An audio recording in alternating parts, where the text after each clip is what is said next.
हरे कृष्णा। आप सभी को तुलसी विवाह की हार्दिक शुभकामनाएं। अगर आपने देवउठान एकादशी का व्रत रखा है तो आज के इस वीडियो में आप जानेंगे देवउठान एकादशी व्रत की पारण विधि और मुहूर्त के बारे में।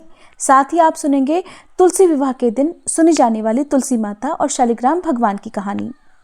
इस बार 23 नवंबर गुरुवार के दिन देवउठान एकादशी है, जिसे हरि प्रबोधिनी एकादशी भी कहते हैं और भगवान विष्णु इसी दिन अपनी 4 महीने की योग निद्रा का त्याग करते हैं और इसके बाद से 4 महीने से रुके हुए सभी शुभ मांगलिक कार्य दोबारा से शुरू हो जाते हैं। देवउठान एकादशी और द्वादशी तिथि दोनों ही दिन तुलसी जी का विवाह किया जाता है। ऐसे में जो लोग भी द्वादशी तिथि के दिन तुलसी जी का विवाह करना चाहते हो उन्हें इस दिन व्रत रखना चाहिए और शुभ मुहूर्त में तुलसी जी का विवाह कराना चाहिए। एकादशी तिथि प्रारंभ होगी 22 नवंबर बुधवार की रात 11:05 से, जिसकी समाप्ति 23 नवंबर गुरुवार की रात 9:02 पर हो जाएगी। द्वादशी तिथि प्रारंभ होगी 23 नवंबर गुरुवार की रात 9:03 से और समाप्त होगी 24 नवंबर शुक्रवार की शाम 7:07 पर। द्वादशी तिथि यानी शुक्रवार को ब्रह्म मुहूर्त सुबह 5:14 से 6:02 तक रहेगा। सूर्योदय सुबह 6:50 और सूर्यास्त शाम 5:36 पर होगा। इस दिन सिद्धि योग सुबह 9:05 तक रहने वाला है। हरिवासर का समय 24 नवंबर शुक्रवार को सुबह 2:30 बजे तक समाप्त हो जाएगा और इस दिन राहु काल सुबह 10:30 से दोपहर 12 बजे तक रहेगा। एकादशी व्रत का पारण किया जाएगा यानी एकादशी का उपवास खोला जाएगा 24 नवंबर शुक्रवार को सुबह 6:51 से 9:05 के बीच में। इस दिन व्रती को सुबह शुभ मुहूर्त में पूजा करके अपनी सामर्थ्य के अनुसार दान दक्षिणा देने के बाद ही अपना उपवास खोलना चाहिए। आज के दिन तुलसी जी और शालिग्राम भगवान की विशेष पूजा सभी को जरूर करना चाहिए और सुबह के समय पूजा करने के साथ ही हाथ में जल और पुष्प लेकर दान देने का और व्रत पारण करने का संकल्प लेना चाहिए। इस दिन भोग में भगवान को मौसमी फल जैसे बेर, सिंघाड़ा, आंवले और मूली, गन्ने का भी भोग आप लगा सकते हैं और इन्हीं को प्रसाद रूप में ग्रहण करके अपना उपवास भी खोल सकते हैं। ध्यान रखें, भगवान को जिन भी फलों का, मिठाइयों का या भोजन का भोग आप लगाते हैं साथ में तुलसी जी की पत्तियां जरूर रखें। आज के दिन तुलसी जी की पूजा जरूर करें। सुबह के समय तुलसी जी की पूजा करके तुलसी जी के पौधे में जल अर्पित करके एक दीपक जलाएं। तुलसी जी को सिंदूर और श्रृंगार की आवश्यक सामग्री अर्पित करें, चुनरी चढ़ाएं और यदि आपके पास शालिग्राम जी हैं या आप शालिग्राम भगवान जी का विवाह तुलसी जी के साथ आज कराना चाहते हैं तो विधि विधान से आपको इस दिन विवाह भी कराना चाहिए। जो लोग एकादशी का उपवास नहीं भी रखते हो उन्हें भी द्वादशी तिथि के दिन विधि विधान से भगवान विष्णु और माँ तुलसी जी की पूजा जरूर करनी चाहिए।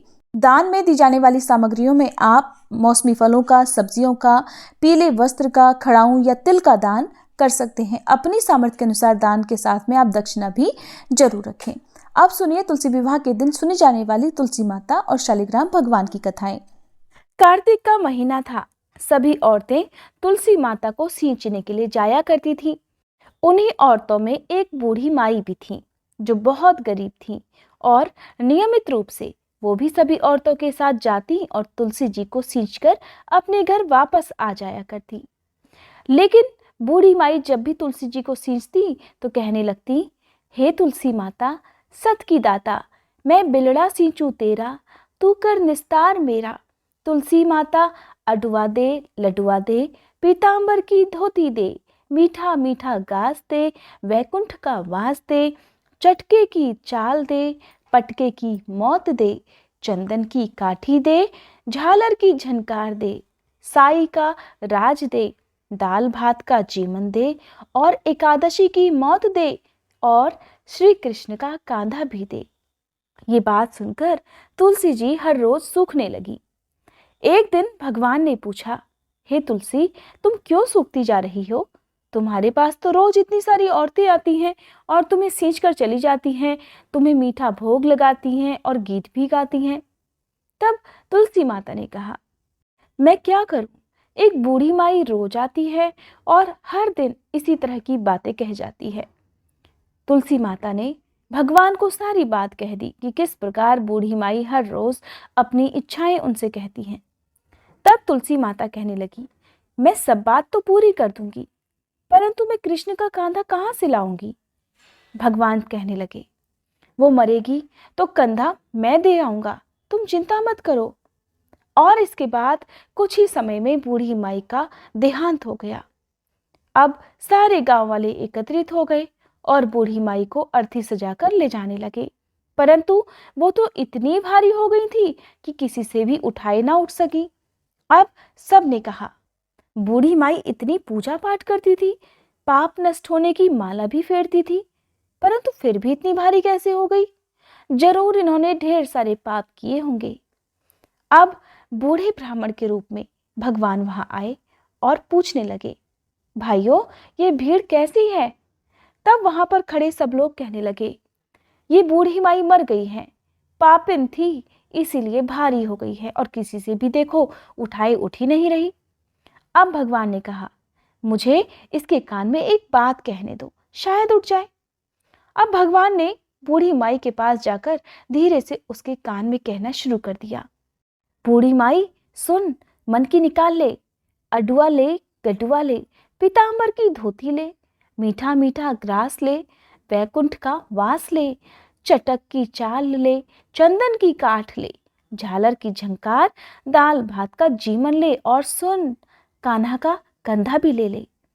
ऐसा सुनना था कि बुढ़िया तुरंत हल्की हो गई और इस प्रकार भगवान खुद अपने कंधे पर उस बुढ़िया को ले गए और इस प्रकार बूढ़ी माई को मुक्ति मिल गई।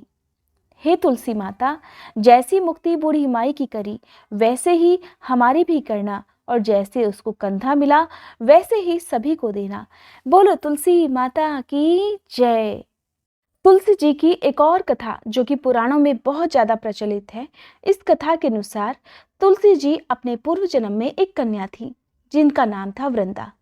राक्षस कुल में जन्मी यह कन्या बचपन से ही भगवान विष्णु की परम भक्त थी और जब यह बड़ी हुई तब उनका विवाह राक्षस कुल में ही दानवराज जलंधर से संपन्न हो गया। राक्षस जलंधर समुद्र से उत्पन्न हुआ था। वृंदा बड़ी ही पतिव्रता स्त्री थी, सदा अपने पति की सेवा किया करती थी। एक बार देवताओं और दानवों में भयंकर युद्ध प्रारंभ हो गया। जब जलंधर युद्ध पर जाने लगा तब वृंदा कहने लगी, हे स्वामी, आप युद्ध में जा रहे हैं, आप जब तक युद्ध में रहेंगे मैं मंदिर में बैठकर आपकी जीत के लिए अनुष्ठान करती रहूंगी, और जब तक आप लौटकर वापस नहीं आ जाते मैं अपना संकल्प नहीं छोड़ूंगी। इस प्रकार जलंधर तो युद्ध में चला गया और वृंदा जो थी वो व्रत का संकल्प लेकर पूजा में बैठ गई। उसके व्रत के प्रभाव से देवता भी जलंधर को हरा नहीं पाए और सारे देवता जब हारने लगे तब भगवान श्रीहरि के पास जा पहुंचे और सभी ने भगवान से प्रार्थना की। तब भगवान कहने लगे, वृंदा मेरी परम भक्त है, मैं उससे छल नहीं कर सकता। इस पर सभी देवतागण कहने लगे कि हे भगवान, कोई दूसरा उपाय हो तो बताइए, लेकिन हमारी मदद इस समय आप जरूर करें। इस पर भगवान श्रीहरि ने जो उपाय बताया उस उपाय के अनुसार उन्होंने खुद जलंधर का रूप धरा और वृंदा के महल में पहुंच गए। उधर वृंदा ने जैसे ही अपने पति को अपने सामने देखा तुरंत पूजा में से उठ गई और उनके चरणों को छू लिया। इधर वृंदा का संकल्प टूटा और उधर युद्ध में देवताओं ने जलंधर को मार डाला और उसका सिर काटकर अलग कर दिया। जलंधर का कटा हुआ सिर जब महल में आ गिरा तब वृंदा ने बड़े आश्चर्य से भगवान की ओर देखा जिन्होंने जलंधर का रूप धारण कर रखा था। इस पर भगवान श्रीहरि अपने असली रूप में आ गए पर कुछ बोल नहीं सके। तब वृंदा ने क्रोधित होकर भगवान श्रीहरि को श्राप दे डाला कि वे पत्थर के हो जाएं, और इसी के चलते भगवान श्रीहरि तुरंत पत्थर के हो गए जिन्हें हम शालिग्राम रूप में पूजन करते हैं। उधर भगवान श्रीहरि के पत्थर का होते ही सभी देवतागणों में हाहाकार मच गया। देवताओं की प्रार्थना के बाद ही वृंदा ने अपना श्राप वापस ले लिया और इसके बाद वे अपने पति का सिर लेकर सती हो गई। उनकी राख से एक पौधा निकला। तब भगवान श्रीहरि ने उस पौधे का नाम तुलसी रख दिया और कहने लगे, मैं इस पत्थर रूप में भी रहूंगा जिसे शालिग्राम के नाम से तुलसी जी के साथ ही पूजा जाएगा। और इतना ही नहीं, उन्होंने ये भी कहा कि किसी भी शुभ कार्य में बिना तुलसी जी के भोग के पहले मैं कुछ भी स्वीकार नहीं करूंगा। मान्यता है कि तभी से तुलसी जी की भी पूजा होने लगी। कार्तिक मास में तुलसी जी का विवाह शालिग्राम भगवान के साथ कराया जाता है और साथ ही देव उठान एकादशी के दिन इसे तुलसी विवाह के रूप में बड़ी धूमधाम से चारों तरफ मनाया जाता है। अब सुने शालिग्राम भगवान की कहानी। किसी गांव में एक बुढ़िया माँ थी। उन्होंने शालिग्राम जी की सेवा का संकल्प लिया हुआ था और वह प्रतिदिन नियम से शालिग्राम भगवान की सेवा किया करती थी। कार्तिक मास में एक बार वह गंगा स्नान का विचार कर अपनी पड़ोसन से कहने लगी, बहन, मैं गंगा जी स्नान करने जा रही हूँ, तुम मेरे शालिग्राम जी को रख लो और जब तक मैं नहीं आऊं तब तक उनकी सेवा कर देना। पड़ोसन ने जब ये सुना तो उसे बड़ी प्रसन्नता हुई कि उसे भगवान शालिग्राम जी की सेवा पूजा का शुभ अवसर मिल रहा है, इसलिए उसने हाँ तो भर दी। लेकिन थोड़ी देर के बाद वह चिंता में डूब गई और फिर कहने लगी, बहन, मैं शालिग्राम भगवान जी को रख तो लूंगी, लेकिन मुझे तो उनकी सेवा पूजा करना आती ही नहीं, तो भला मैं कैसे करूंगी।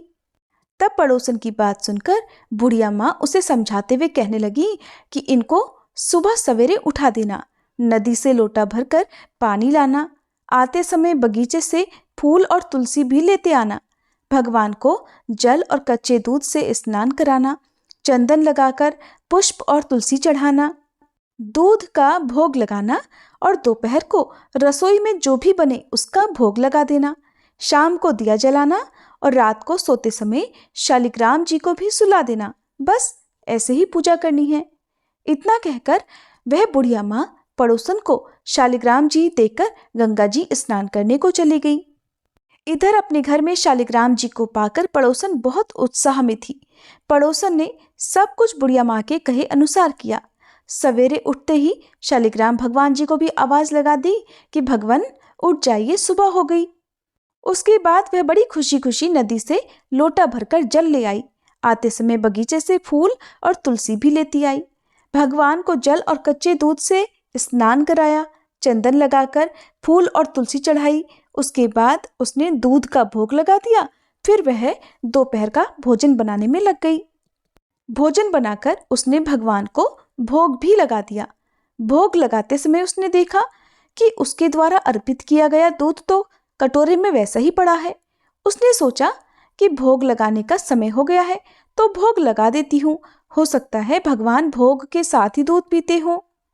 थोड़ी देर के बाद उसने फिर से जाकर देखा तो दूध और उसके द्वारा अर्पित किया गया भोग वैसे ही पड़ा हुआ था जैसा वो रख कर गई थी।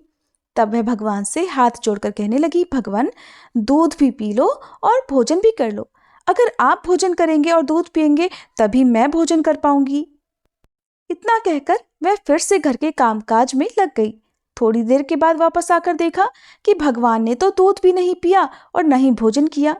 ये देखकर अब तो पड़ोसन चिंता करने लगी। फिर वह हाथ जोड़कर भगवान से कहने लगी, हे भगवान, आपकी मालकिन आएगी तो कहेगी कि तूने मेरे भगवान को दुबला कर दिया और अभी तो भगवान पूरा 1 महीना बाकी है और आज तो केवल पहला ही दिन हुआ है, आपने कुछ भी नहीं खाया पिया। अगर आप भोजन कर लो तभी तो मैं भी भोजन कर पाऊंगी। लेकिन भगवान ने ना तो दूध पिया और ना ही भोजन किया, करते भी कैसे। उधर वह पड़ोसन भी भूखी ही बैठी रही।